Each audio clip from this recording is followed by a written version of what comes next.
Hi, everybody. Thank you for having me. My name is Julia Simon. As Calvin mentioned, I'm really happy and honored to be here. It's really a privilege to be able to speak with you all. I, first of all, would like to start just by giving a big shout out and kudos to Python Web Conference for having me and for having this type of a talk.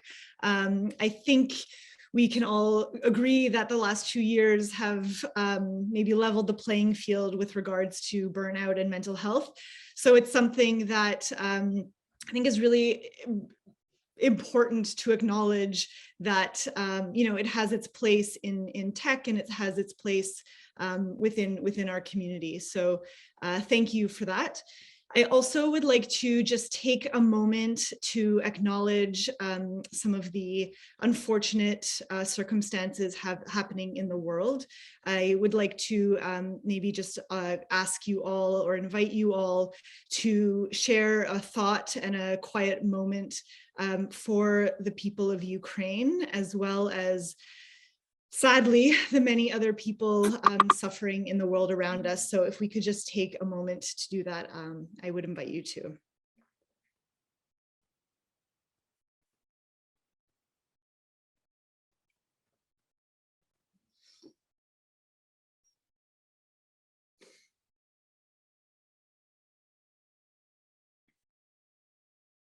Thank you. Thank you for that. So I'm here today to talk to you about my experience. This is a user story. With the experience that I have working in the tech industry, I know that user stories are always fun to hear because it's always, it's more relatable. It's interesting to hear sort of what happened, what went well, what went wrong, and sort of how things got fixed. So I will hopefully share some information that is relatable and useful to everyone. So I'm just going to talk a little bit about myself and who I am. I will share my experience, and then I will take a few moments to talk about some of the takeaways. My burnout happened in 2019, so it was pre-pandemic, which I think was actually a good thing. By the time the pandemic hit, I was already kind of back at work and trying to do my best with the recovery path that I was on. And so the world kind of slowed down at that point, which was great because everyone was kind of meeting me at the stage that I was at. So I think, as I mentioned earlier, with the pandemic, a lot of people are sort of feeling this wear and tear, with all the different measures and what's happening and the anxiety levels. So there's a lot of change that we've had to adapt to over the last couple of years.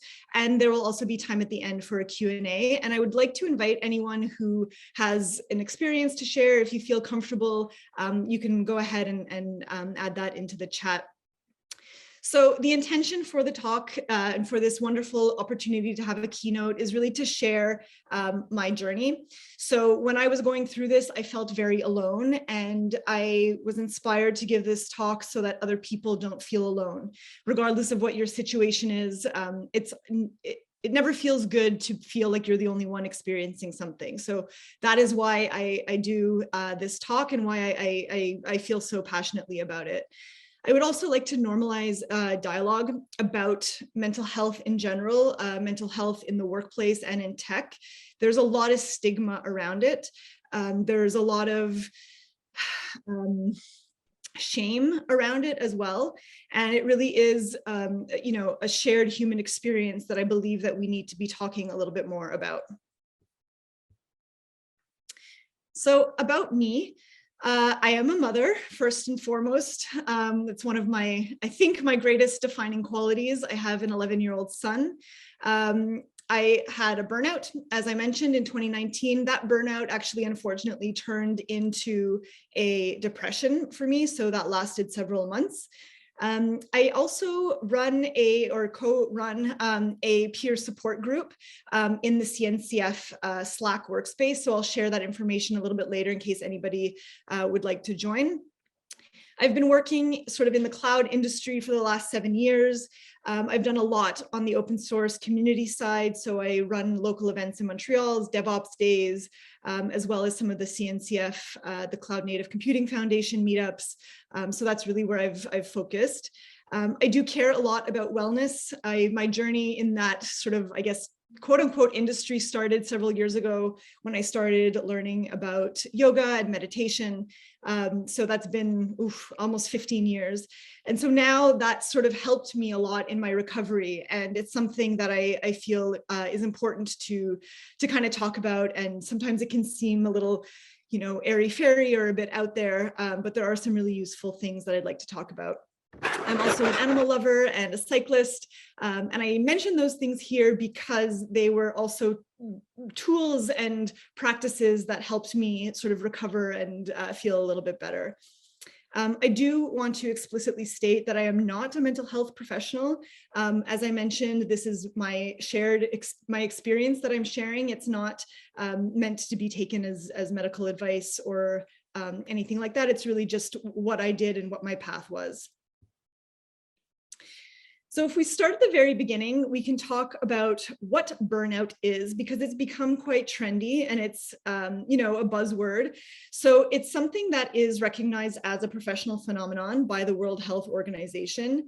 And basically what it is it's chronic physical and or emotional exhaustion. So that means that we are, constantly exposed to certain stressors, and those stressors are not being integrated or released in any way. And that's over an extended period of time. So it's normal that in our lives, there are these things, waves that fluctuate, certain times where we feel a little more relaxed, things are good, other times that are more stressful. This is actually, a certain heightened level of stress that is maintained over a certain amount of time that eventually becomes too much and too hard to handle. So it kind of, or at least my experience with it, which is, pretty accurate, is it kind of made me disconnect. It made me disconnect from the world. It made me not want to engage. My personality is generally one of an extrovert. I like to go towards people and things and learn and be engaged. And this made me apathetic. I didn't want to do that. I didn't want to hear about anything else. Everything annoyed me. I was frustrated. I would get really simple questions or requests at work and I just, wouldn't be able to handle. I think I kept it together pretty well, but it was a really challenging time. And my patience level was low. I also, had this go into a bit of a depression. So I was cynical about a lot of things. I was existential about, what I wanted to do in life and my career and, what is the point of all of this? So, it brought me down into sort of deep, dark places. And then on the more, personal side, I felt ineffective. I felt ineffective in all the things that I was doing. And I felt like I wasn't doing my job well, and I wasn't parenting well, and I wasn't, contributing to my communities well. Like everything felt more effortful and more challenging. Things weren't going the way I, had hoped or expected them to. I also had issues with my sleep patterns. And then also the perception of our demands and expectations of oneself, or the expectations that we think others have of us. So in my case, and usually what happens is that we feel like the weight of the world is on us. And if we take a step back and we don't do that thing that we're supposed to do, the whole world is going to come crashing down. So that is sort of an unrealistic or exaggerated way of thinking about things. Of course, there are responsibilities we have in our lives. We have to be at certain places at certain times. But when you're not feeling good and when you're burnt out, those are heightened and exaggerated and make you feel even worse. So now that we're in this together, this is a little bit of a bit of a lighthearted joke, because when I first started talking about my experience, I think a lot of people could relate, and a lot of people couldn't relate. And I think now after the pandemic and this sort of pandemic fatigue, I think, we have to think about, how are we reprioritizing our lives? What do we want that to look like? How are we collectively taking care of ourselves? And how can we shift to make sure that as we go back to quote unquote normal, that we're actually reintegrating some of the things that we learned, or some of the things that we would like to have as new or changed or different as we move forward. So I would say that we're sort of all in this together. And as I mentioned earlier, if anyone has any experiences that they'd like to share, please do. It's really interesting for me to hear how other people, have dealt with this over the last couple of years, and or if you had a burnout, if you've experienced burnout in any other way. So again, I mentioned this because it is my journey, and it did play a role for me as a woman and as a parent. So the pressures that I mentioned earlier, and sort of the expectations and the roles and responsibilities that I play in my life were really heavy. And I really always kind of carried around, a burden of backpack, a burden backpack, and I just thought that was par for the course. So in my experience, it's as if I have 2 full-time jobs. Of course, I'm a parent, I'm a single parent. And that, that translates into more work, more household work, more mental load, more responsibility for my son. But then on the other hand, there's the societal norm of, being an excellent mother, doing all the things, baking for the bake sales, and then also excelling at work. So it felt really heavy for me to have to be amazing all the time, everywhere, and not ever feel like I could take a pause from that. You can't, really take a pause from being a parent. It's hard to also just take a pause from work and be like, oh, today I'm, I won't do as well as I normally do. The expectation is really that we're going to excel, that, we're going to move up and compete in the same way as our colleagues. And that's not always the case. It's a challenging norm for underrepresented groups to kind of participate in. And then, of course, there's my personal programming. So that's, one layer of it is the societal expectation that, at least as I perceived it. And then there's also who I am and the pressure that I put on myself. So there's a very healthy, overdeveloped sense of responsibility that I have, feeling like it's my job to, fix all the problems as they come up. And this person needs this and that person needs that. So really kind of taking on so many different things. And productivity was what it's how I've had self-worth. If I was getting things done and if I was doing them well, then, I was an important and meaningful person in society. So that aspect of my conditioning needed to change over the course of this experience and sort of let go of this idea of perfectionism. It's really hard. And so I work at that every day. So my triggers, I finally was able to identify them, because when you're in it, it's hard to really know what's going on. And of course, now, being at the other side of the tunnel, I can very easily identify these layers of an layers that, contributed to my overall stress bucket overflowing. So I often like to use the analogy of either layers of an onion, or this invisible bucket that we have. We all have these stressors that come into the bucket. And at a certain point, if we're not doing things to, have released the valve on the bucket to drain it, well, eventually it overflows, and that's not a good place to be. So these are some of the things that contributed, to my state and of not feeling good or feeling very overwhelmed and burnt out. Several years ago, I had a very difficult, challenging, not fun experience separating from my son's father. That then led me to being a single parent, which comes with its own set of challenges. And then I also started a new job. So I started a new job in a new industry that was this wonderful world of cloud computing. And as a non-technologist, it was a very steep learning curve. I was also the sole marketing person in that company. So the amount of opportunity and choices of work to do was infinite, which was really exciting, but also can be very overwhelming. And then a few years after that, my beloved dog passed away after 13 years, and I had never experienced grief that intensely. And so that was something that experience made my bucket overflow. And I didn't know I just could no longer handle what was happening in my life. So those were sort of like the circumstantial triggers. And then I, of course, as I mentioned earlier, had this like sort of personal programming that I had to overcome. But I really wanted to please others. I really wanted to make sure that people saw that I was, you know, a worthwhile addition to the team, that it made sense to have a marketing person in a technical company.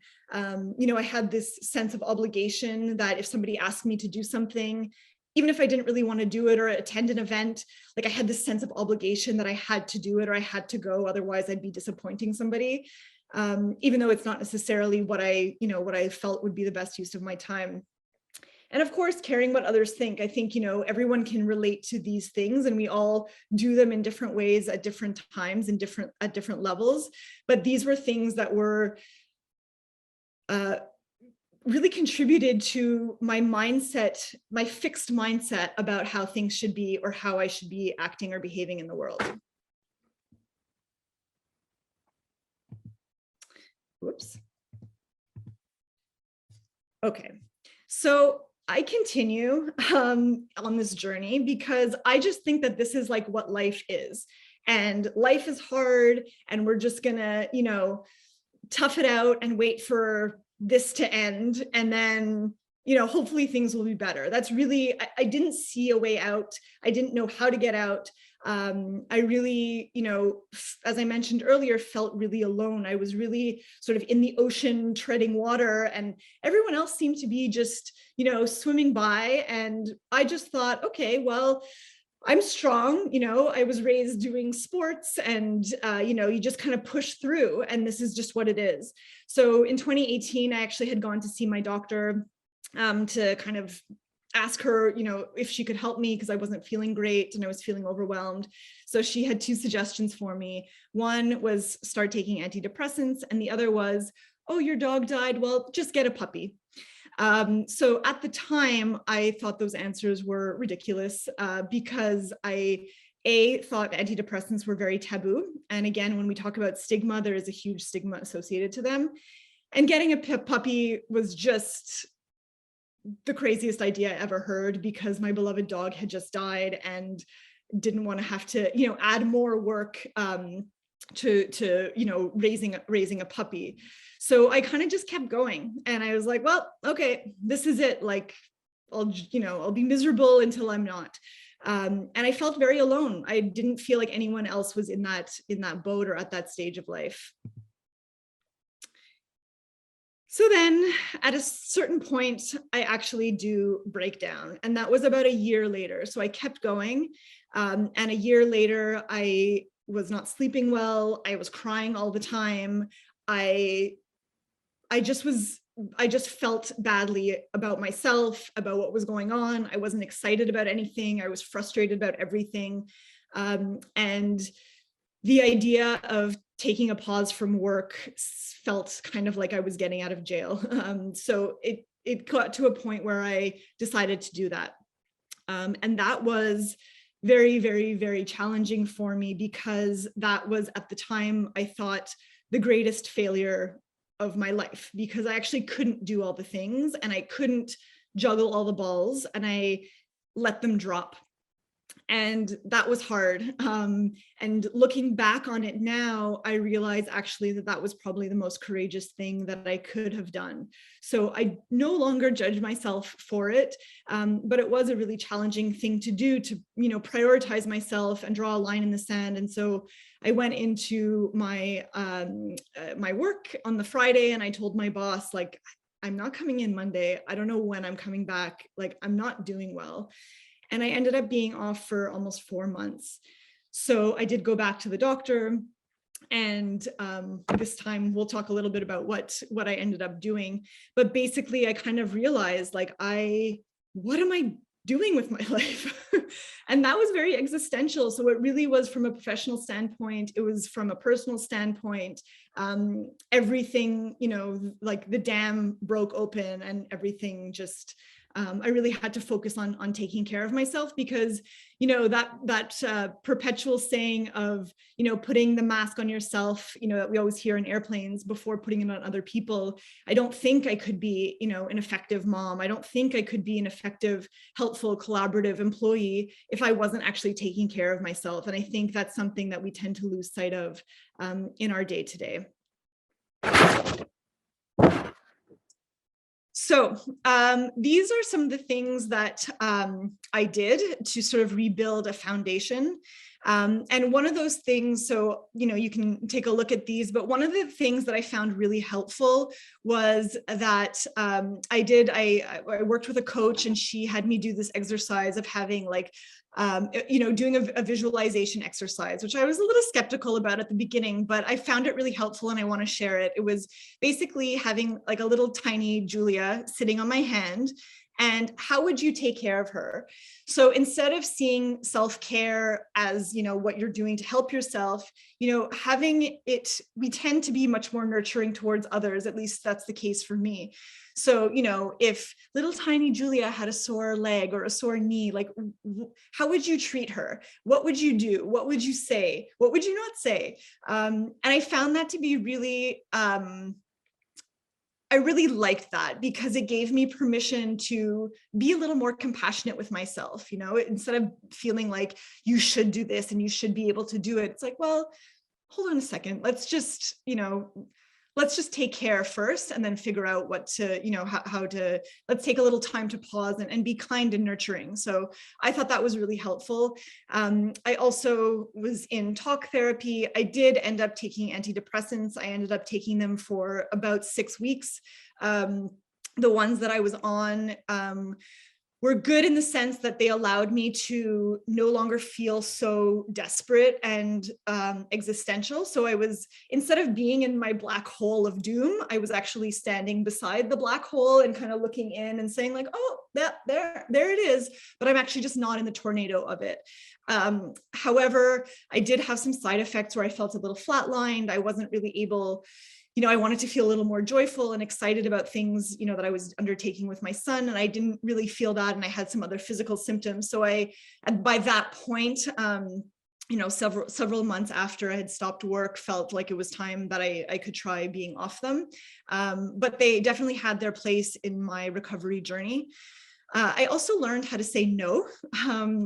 Which was really, it still continues to be very hard, to say no to people that we care about, or to set boundaries and uphold them.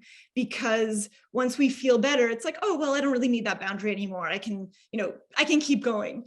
But it's really important to maintain that sort of bubble and that protection of oneself. And it doesn't mean that you have to be mean to people about it, or, be harsh with your no, but just to be, honest about what's going on for you, and being able to say no.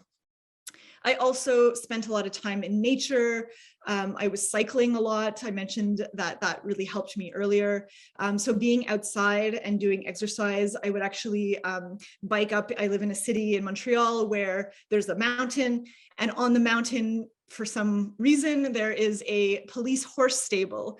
And so I'm a big fan of horses. And so I mentioned animals help me with my recovery. So I would bike up the mountain, usually in tears, just feeling awful, but I'd go up and hang out with the horses and spend some time up there. So that was a really nice routine for me.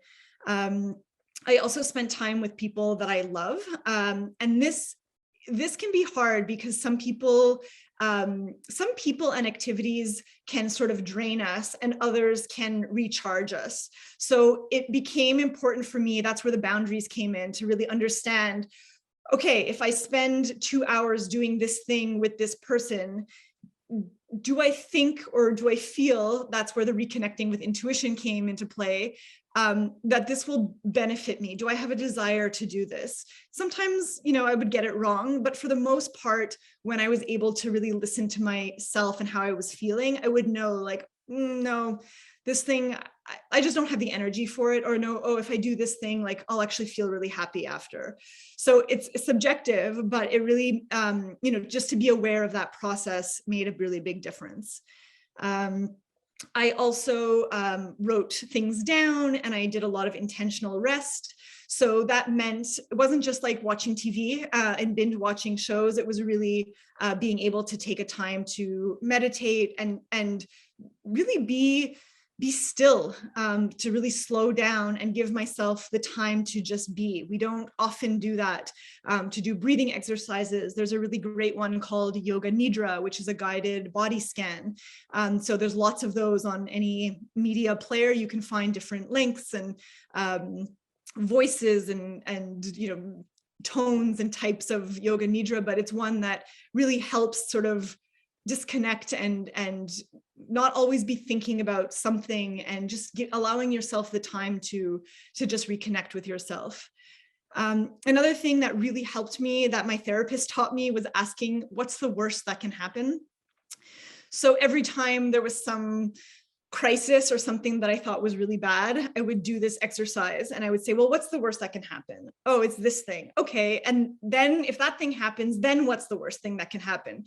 So I would kind of play this movie forward in my head, only to realize that, oh, it's not so bad. And so as I kind of, would diffuse these sections of the story, I realized, okay, I'm getting myself worked up about something that ultimately, either doesn't matter or it does matter, and this is what I'm going to do about it.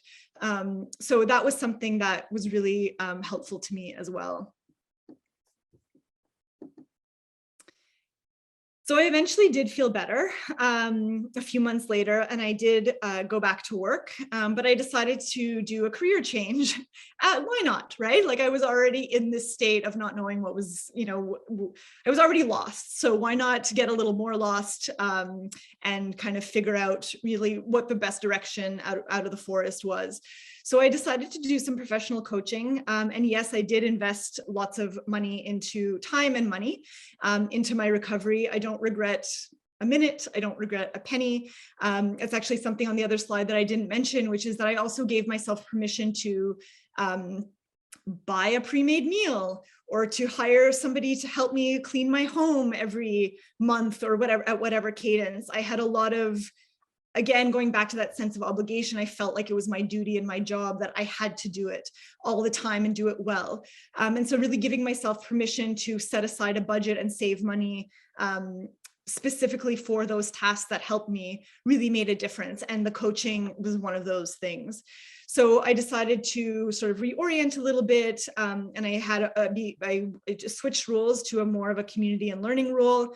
I also ended up working 4 days a week, and I made a request for that specifically, which was, I think, a challenging thing for a company to know, well, what do we do with this request? And, what does equity mean? And how do we maintain that? And those were interesting topics to be discussing. But I do have to say that the 4-day work week, I'm a big fan.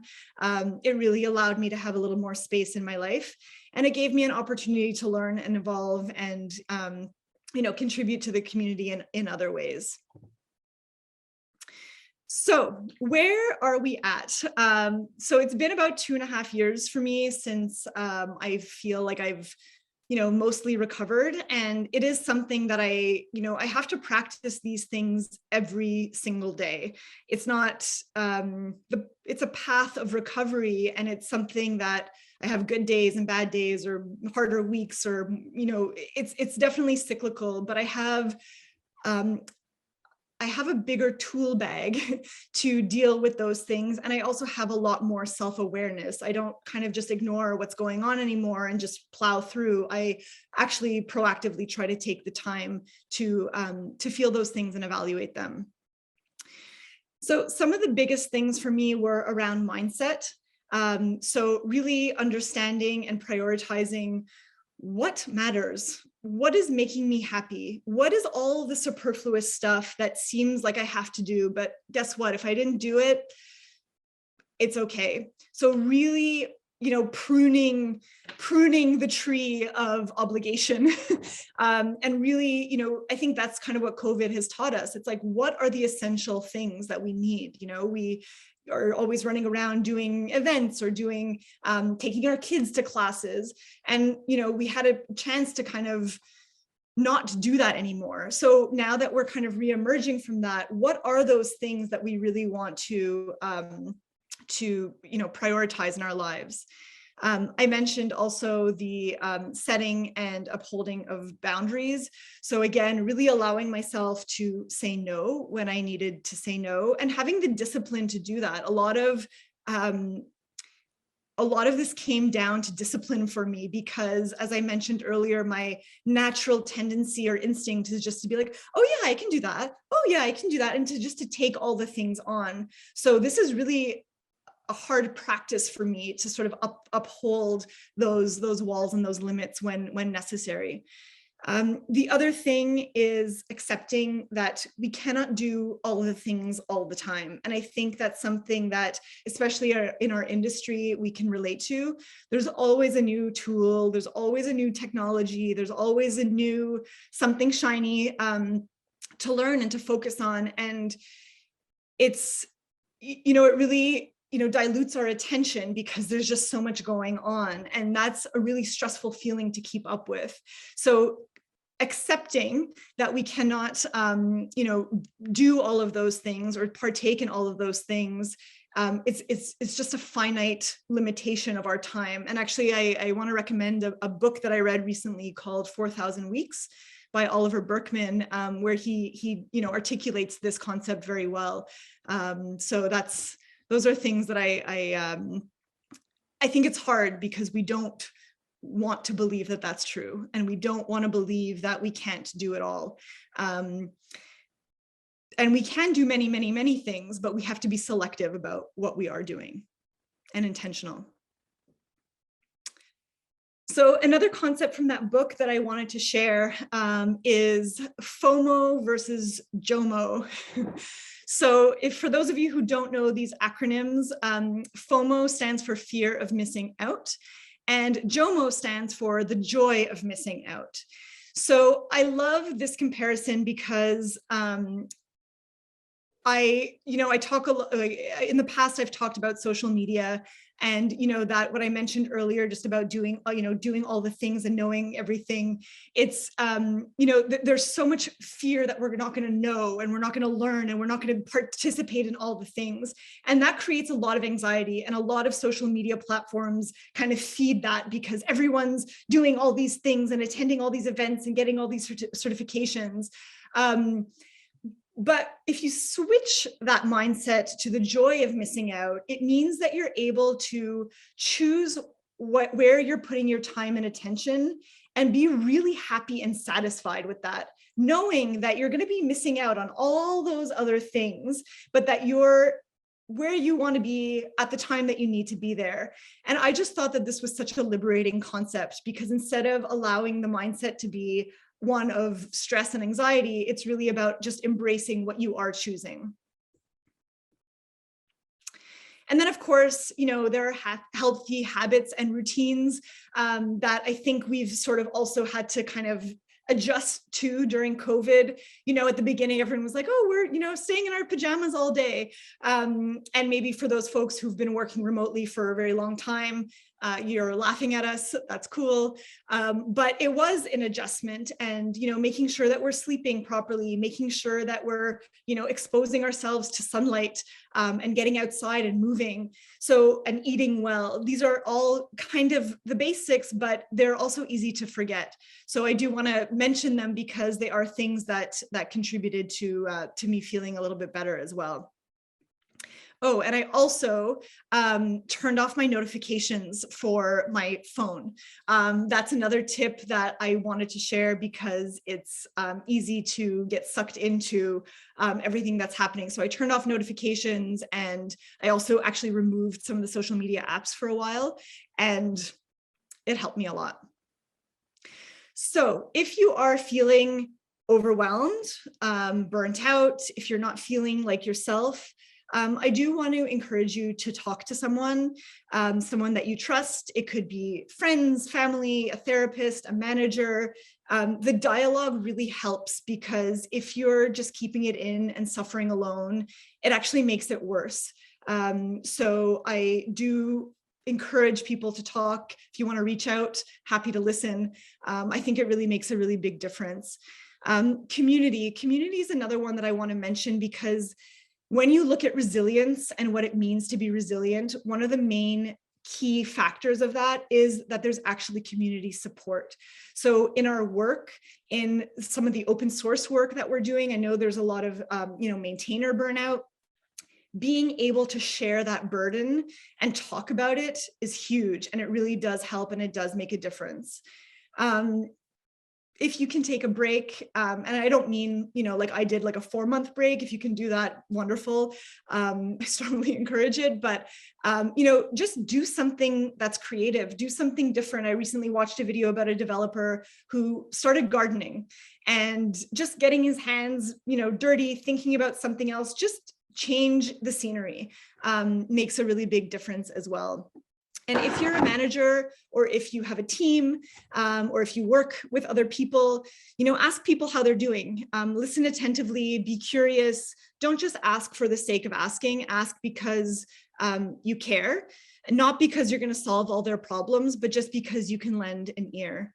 And if you can allow for flexibility, please do, because it does make a difference for people to have the ability to adapt. And that also creates loyalty and retention, right? When people feel like they're being supported. In terms of Zoom and pandemic fatigue, there is a setting in Zoom, in case for some reason you haven't yet figured this out, but you can turn off the self view, or you can also just minimize the window.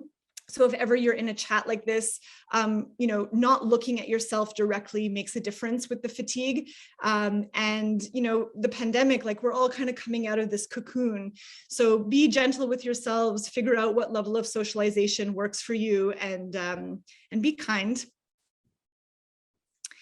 That brings me to basically the end of my talk and session. I would like to encourage everybody to come and see me at the social.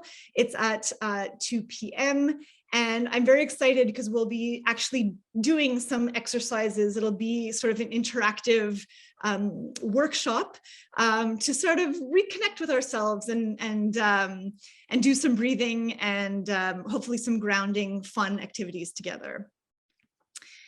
And if you'd like to keep in touch, as I mentioned, there is a peer support group that's in the CNCF Slack. You can also reach me on Twitter and on LinkedIn. And with that, I would like to thank you all very much for your time and attention and presence. And if you have any questions, comments, shares, happy to hear that.